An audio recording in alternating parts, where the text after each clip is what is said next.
This program was made possible by the law firm of Zalman and Schnorman, whose practice is limited to personal injury and insurance law.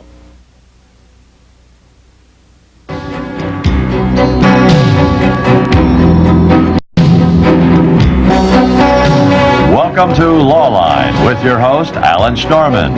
Mr. Schnorman is a distinguished trial attorney, author, and lecturer. Each week, Lawline will bring you the most knowledgeable experts in the field of law today. And now, we introduce our guests and our host, Alan Schnorman.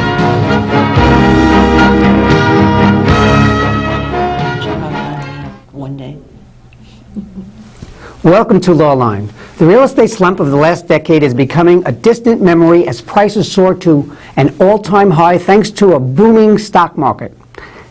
Today we'll look at what's happening in the metropolitan area in residential and commercial real estate. Our guests are Stephen Wyckoff, president of the Wyckoff Group, a full-service real estate firm with interest in residential, commercial, and retail. We also have Barbara Corcoran, chairperson of the Corcoran Group, one of the most successful real estate brokerage firms in the city. Hello, Stephen. Hello, Barbara. Nice to be here. Barbara, what is the status of the real estate market in the New York area? Well, I don't think it's a surprise to anyone that the market is booming.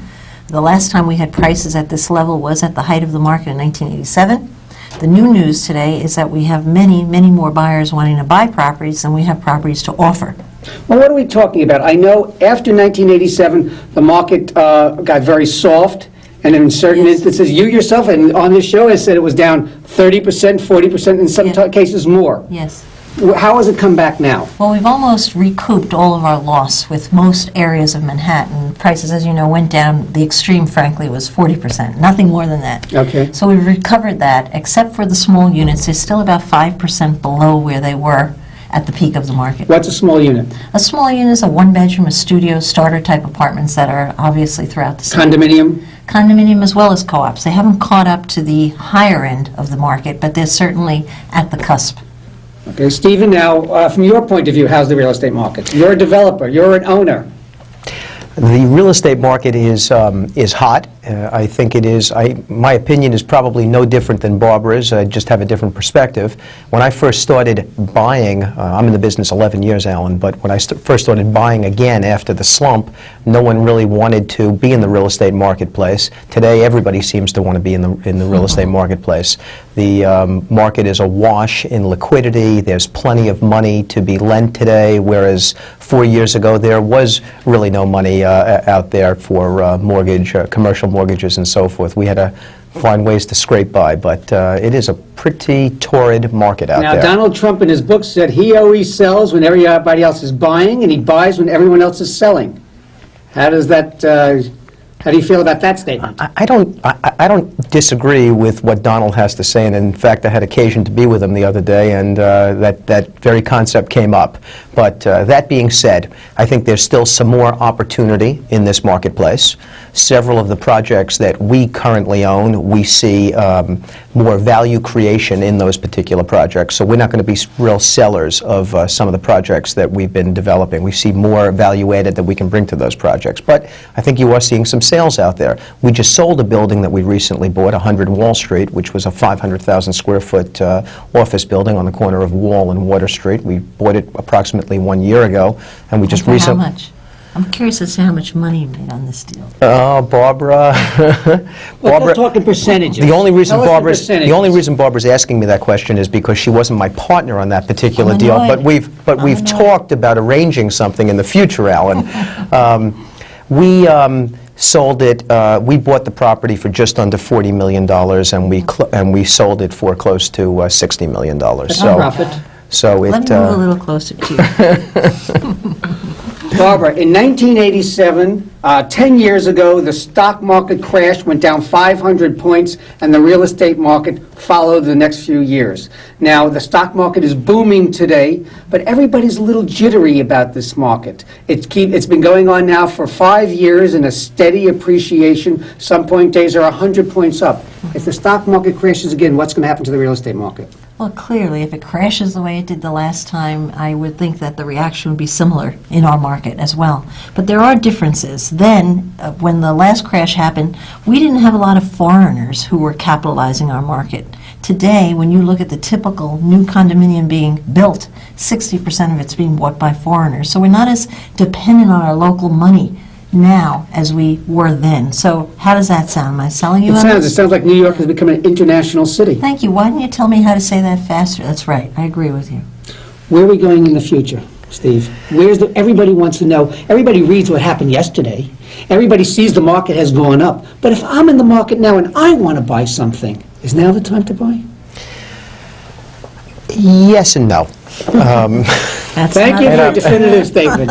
Seriously, I'm in my living room, I'm listening to every word you're saying. I hate sitting on the, it's funny because I work out at a gym, and I'm constantly asked by this trainer who I happen to work out with, who is looking to get into the business, whether he should be in this marketplace today. You own 5 million square feet of real estate. That's a lot of square feet. You own thousands of apartments, Stephen. You're young. Where are we going? The person out there who wants to invest, he's got $100,000, he's got $200,000, he's saved it up all his life, or she saved it up all his life. She also wants a piece of America. Well, that's why these real estate investment trusts have been so successful out REITs. there, and REITs, and people are buying into them because everybody wants a piece of the real Now, estate business. they're publicly traded. Publicly traded, yes. But I want to know, where do you feel real estate's going? I think real estate is going up. I think irrespective of whether there's a stock market crash, frankly, not that I think that I have any crystal ball that I can look into to determine whether there's going to be a crash or not, but my sense is that the market is fairly well insulated. There's enough measures that the exchanges have instituted, so you're never going to really have a crash like you had in '87. That's the stock market. What about the real estate market is what I'm talking about. But my point is this. I think that there's plenty of vigor in this real estate market. We have a wonderful political climate out there. There are good things happening in New York City itself. There's a sense that people want to be in New York City today. People want to live and work in New York City. There's a sense that crime is down and that the quality of life is much better, and I think that those all those are all very good signs for this marketplace. My problem, Alan, when I tell you, when I equivocated before, is that I like to think of myself as a value buyer, and so I almost like a market that is more depressed. I happen to have done very well buying when others were selling. When others didn't want to buy, when I was buying from the institutions and the banks, and so. Now, I know you bought wish one building downtown Manhattan that was built for $200 million, and you bought it for how much? I bought it for roughly $40 million. So that's less than Amazing. 20% of what it actually cost to build the building. And in those days, it was a good deal it was perceived probably more as a good deal for the institution that sold it as opposed to me, the buyer who And bought you it. didn't have a lot of people competing with you then, wanting to No, buy there it. were, in fact, Barbara, there were very few people who were competing with me to buy this property, and I had to sell the lender, who was Credit Suisse First Boston, on lending me the money to purchase this property. It was a very tough sell. People thought I was almost out of my mind when I started telling them. How do you go into a bank, sit up at the desk and say, I'd like to lend $40 million? How do I do it? I didn't know how to do it either when I first asked. I mean, this was my first $40 million deal. It wasn't an easy thing to... I can imagine that the person says, how much do you want to lend? Well, what I did was I rehearsed, no differently than... Did you really? You really did? Good for you. Absolutely. I went up to First Boston's office. They were up at 53rd Street. I had my makeup done and, went in there looking very good. I'm obviously being facetious. But no, in all seriousness, I met a gentleman. His name was Bill Adamski. I don't mind mentioning his name because he's become a very close friend of mine. I like to describe Bill, who really runs the real estate unit over at First Boston, as a real estate entrepreneur masquerading as a banker. It wasn't a hard sell because he bought into the concept very quickly. But that's fairly unusual out there. And it's interesting because that is where the market is going in terms of lenders. The market, what's driving this market, and I think Barbara will verify what I'm about to say, what's driving this market is smart Wall Street money. People who understand that there's huge value out there, not your typical institutional lenders, banks. So, Barbara, if I was to buy a co-op or a condominium now, would it be easy for me to get a mortgage? Oh, it's always been easy to get a mortgage on that. The difficult time is finding the apartment that you love, bidding on and actually securing it, even when you're paying full price, because there's so much competition there's a lot of hardship on the part of the buyers right now who just simply can't seem to get their hand on what they really want. Are you seeing bidding wars on the same apartment? We had a bidding war today at the office. It was two people from Wall Street, young bankers, making an awful lot of money, and they were bidding against one another, not knowing they were each bidding against one another, and each were from the same company. That seems absurd, but that's happening on a daily basis, truly. Wall Street is, I agree wholeheartedly with what you said, it's not the reason why the market is doing well, but it's the extra kick that's throwing it forward with such speed. Yes. And I don't think you exaggerated that at all. No. If I had money to invest, and I want to buy an apartment, but if I'm investing all these hundreds of thousands and perhaps even over $1 million, where will I get the apartment that over the long term will either retain its value or appreciate? Well, if over the long term means forevermore, and most people in New York just don't buy that way, the more prime the location, always the better it does through the storms in the marketplace. But if long term is 5 years out, it's really the up and coming area, certainly that whole bid area downtown Wall Street. You can buy there 20% cheaper than anywhere else in the city today. You could rent there 20% cheaper than anywhere else. And that is the new frontier for New York. It's the land of promise. It's the land where people who have that pioneering spirit want to go and get more value for their buck. So and then there are other upcoming areas around the city, but there's so much opportunity here for if you believe that things are going up, where you can grab cheap now and make a lot of money later. Steve, where would you be buying today if you were looking for an apartment? Well, he's I think- wealthy. I'll tell you where. Am I going to buy something for me? Barbara wants to sell me something in the 70s Before on you Park leave. Avenue. Before you Exactly. leave We've talked today. about this already. I'd be buying downtown. I agree with Barbara wholeheartedly. I think that's the next frontier. I think there's tremendous value out there. In fact, the only thing I would disagree with Barbara about is that I think that you can buy or rent downtown at less than a 20% reduction to what you'd have to pay rent or buy for a comparable apartment uptown. Tell me what downtown means. Downtown means south of Chambers Street. That's how I would describe it. North of Chambers. Tribeca? Tribeca, no. Tribeca is, I think That's Barbara would arrived tell already. you, has arrived Clearly already. arrived, very Right. expensive. In fact, I own some properties in Tribeca and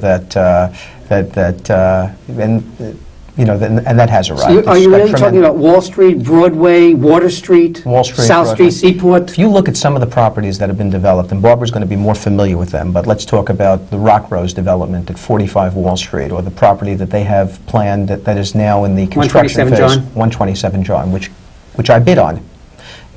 Henry L. Gagnon and I and several others, including Abe Hirschfeld and maybe one other group, were the small coterie of bidders who were at U.S. bankruptcy court in front of Judge Blackshear bidding on that property. And I understood the value there, but it was a tough deal for me in those days.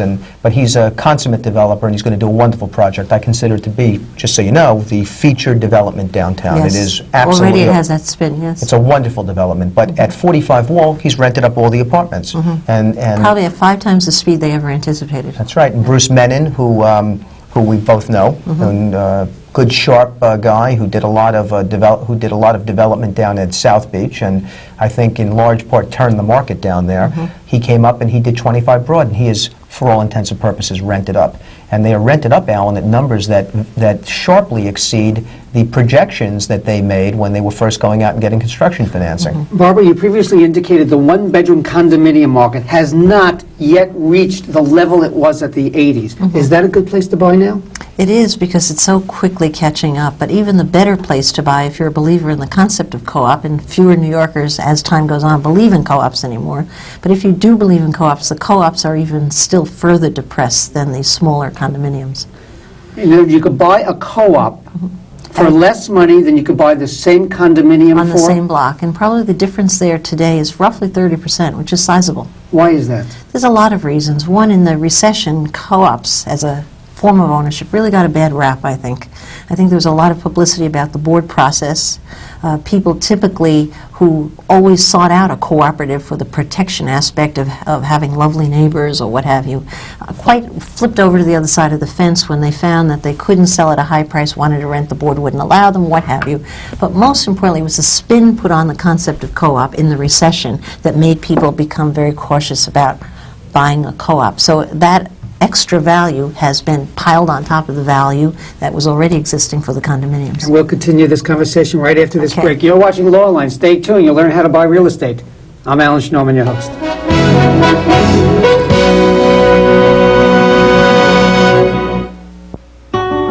fire dances with the waters, which brings the rain that feeds the land, that is home to the animals. All life dances together.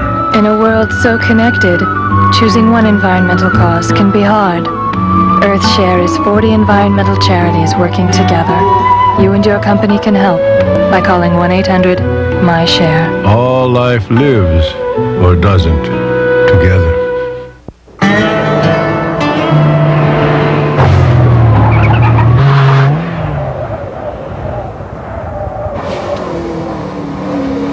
Excuse me, do you wear your safety belt? Why, no, I don't wear my safety belt. Thank you.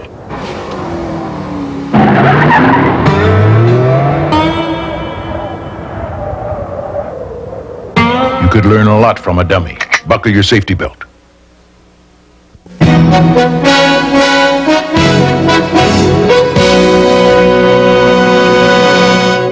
Hello, you're watching Lawline. Today we're talking about real estate, a very important show for you to watch. We have Stephen Witkoff, a very big real estate developer and owner, and Barbara Corcoran, one of the leading real estate brokers probably in the United States. Barbara, you told us about co-ops. Steve, I know you invest in real estate all over. What about in the boroughs? How are we doing there? Well, it's funny you ask. Outside of New York City. We actually own some fairly large positions in co-ops and multifamily apartments in Brooklyn, Queens, and the Bronx. With regard to co-ops in some of these areas, and it's interesting you ask me that, we bought a lot of underlying debt. You bought the mortgages. That's correct. Mm-hmm. Exactly. we bought the mortgages way back when, 1991, 1992, when co-ops were a really bad name Great out there. timing, my gosh. And I hope you knew it then. we had a sense of it. We couldn't figure out why other people weren't buying as we were. But we bought the mortgages on these co-ops, and we also took the unsold share positions back. So we have quite a large inventory of unsold shares. Stephen, so my audience knows, when you talk about we, isn't that the royal we? We're really talking about you? Yes. Okay. Yes. Now, how is the outlying boroughs doing real estate-wise? They're doing very well. Can In you fact, sell those units easily? We're selling them like hotcakes, Barbara. So if I wanted to invest, and I'm sitting in my living room out there, and I can't go into the high-priced Park Avenue, Madison Avenue market, but I'd like to dabble perhaps in the outlying sections, where would you invest?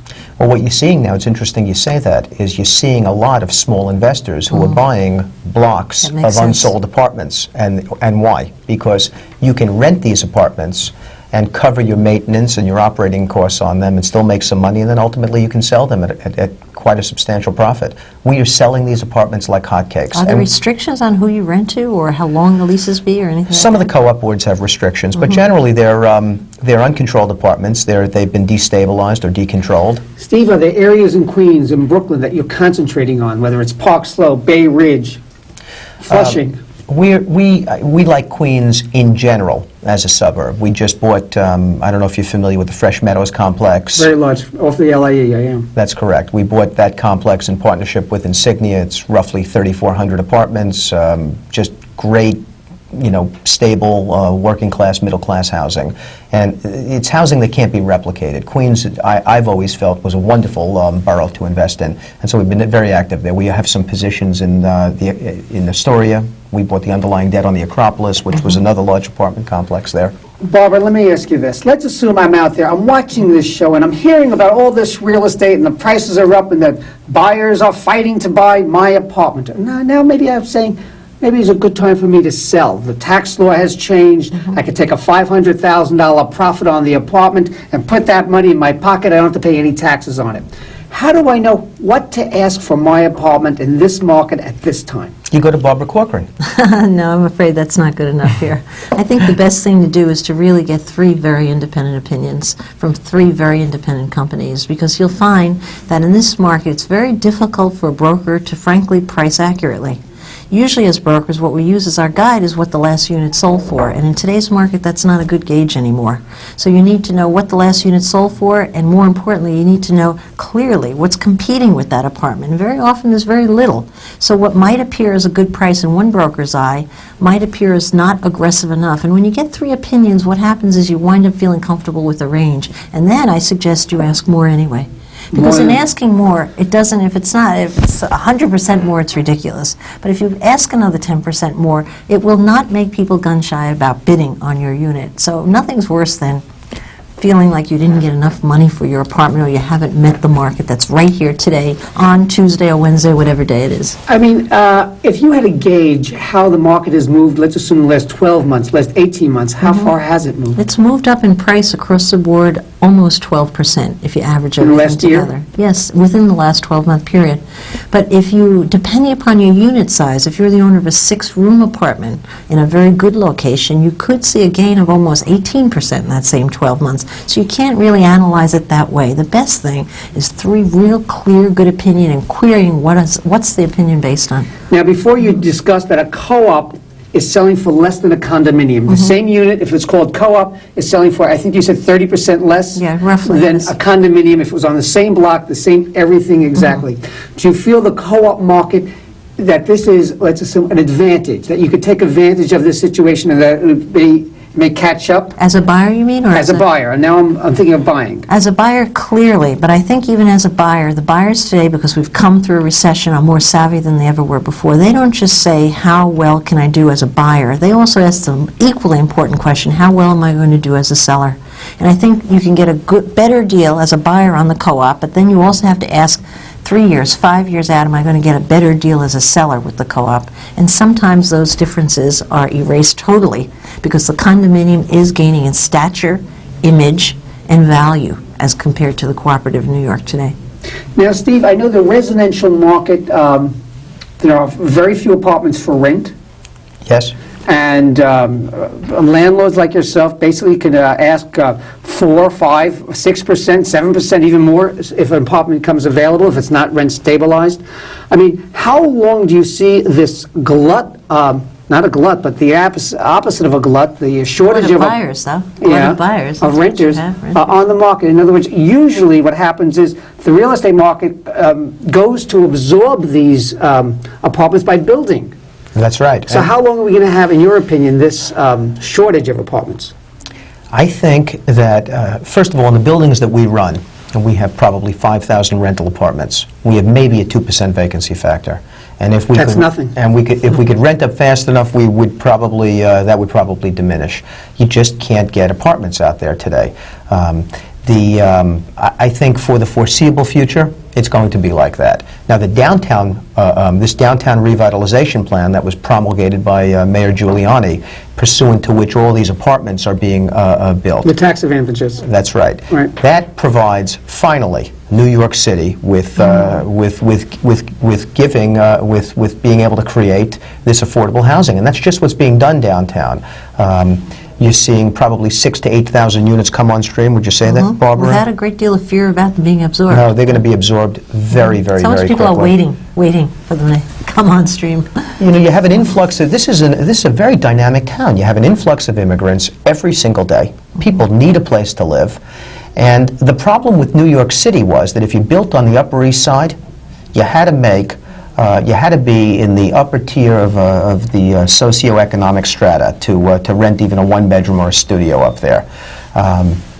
That's not the case with downtown. There is affordable housing downtown, and so... And what do you really think the price difference is there? Because I had said 20%, you thought it was considerably more than that? I think that in some buildings it could be as much as 40%. My gosh. In some buildings. Now, the prices are going up for those I'm properties. going to write that down and check you Now, the price... when your prices come out. Barbara, how long do you think this shortage is going to go on for? I would Until the agree. market actually starts catching up with it? I would say 3-4 years out, based on nothing but a gut reaction, I'm embarrassed to say. But now Trump is building a huge complex on the west side. Yes. I just read And on the he's... east side as well. I just read he's building, he hopes to build a 69-story building on, opposite the UN, with apartments going for, starting at $1 million. Will there become a time that, at least as you see, that the market will have, at least the shortage will be over? Saturated? Yeah. Of course, the pendulum swings both ways, but I don't see it over the short haul. I just don't know, not for the next 2 or 3 years. Certainly not in the middle range, don't you agree, No, Barbara? I mean, maybe at the high end, but you just can't find affordable middle range apartments out there today, I don't think. And they're not going to be built on the Upper East or West Side. They're just not, it's just not going to happen there. You know, it's funny, if you, Alan, if you come out of school, you have an MBA, you went to law school, you're working at Goldman Sachs, at a major law firm, you start at $85,000 to $100,000 a year, a fairly substantial salary by almost anyone's standards. You can't go out and afford a new construction studio or one-bedroom if it was built really north of true. Chambers Street without tax benefits. Now there's something perverse about that. Well, New York's a wealthy town. Steve, let me It ask you is. this. I'm sitting in my living room now. Again, I want to invest in real estate. I'm listening to you. I hear how successful you are. And I also want to be successful, but I don't have anywhere near the kind of funds that you have. But let's assume I have $100,000 or I have a little more. What should I do to get started in the real estate area? Well, first of all, I started with 11,000. So I just want you to know that there is hope for people out there starting with $100,000. That's it. I think you need a good business Tell plan and me, good execution. everybody wants to know how. Well, honestly, I think you put together a group of people, and then I'll probably sell you one of my buildings at the right price. So that's the immediate way to. I understand that, but where should I invest in? Should I invest in condominiums? Should I go to Barbara and say, "Sell me condominiums"? Say yes. Should I go to the Yes. Should I go and buy a brownstone? Should I buy a taxpayer? Should I go to Florida on South Beach and buy an apartment down there? Give me some insight. I think there's still some value in some of the outlying suburbs. I think there are still deals, transactions to be bought in the downtown marketplace. Not some of the larger buildings have all fully traded, but some of the smaller buildings. I have a very close friend of mine who's very active in Long Island, and he saw an opportunity to buy side street properties in downtown What about Manhattan. Long Island City? I think Long Island City presents exceptional opportunities. I think it's undervalued, clearly. We looked at something there recently.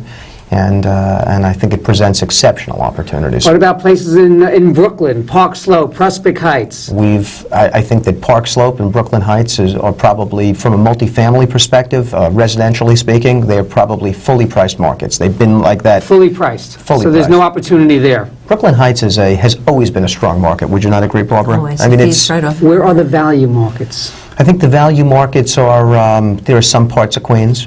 There are. Where? What parts?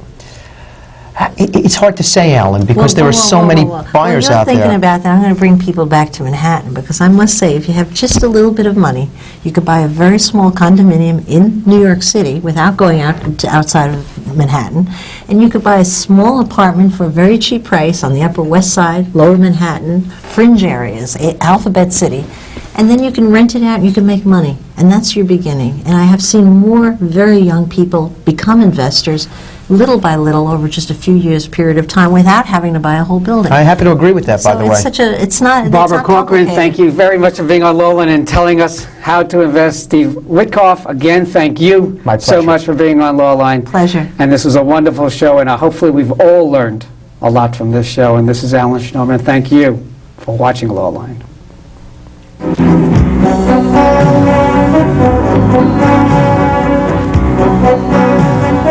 You have been watching Lawline with your host, New York trial attorney Alan Schnorman. Mr. Schnorman will be back with you next week at the same time. If you have any questions about this week's program, please write to Lawline, 63 Wall Street, New York, New York, 10005, or call area code 212-432-9111.